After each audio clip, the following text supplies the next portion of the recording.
Why should you work in market research?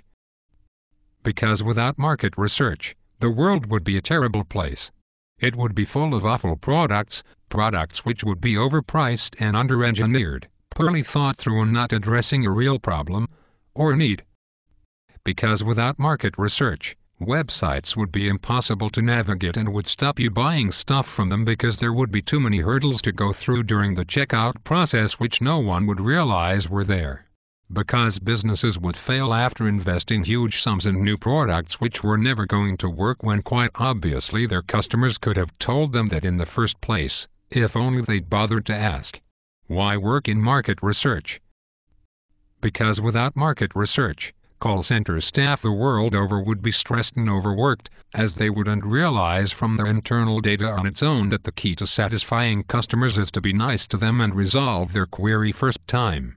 Because without market research, people would be rioting in the streets because their broadband providers keep sending them bills in an unreadable format. Because the newspapers would have no opinion polls to quote in the run-up to elections, which would put lots of poor journalists out of jobs. Because no one would know which channel has the greatest share of breakfast TV viewers, and consequently fire and brimstone would probably rain down, and the earth would stop rotating.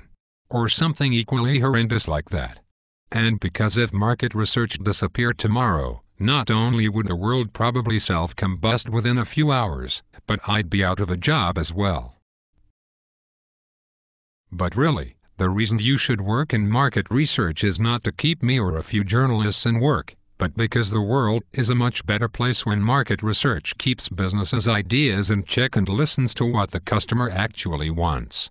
Society needs market researchers to maintain the equilibrium, and you wouldn't want the end of civilization on your conscience, would you?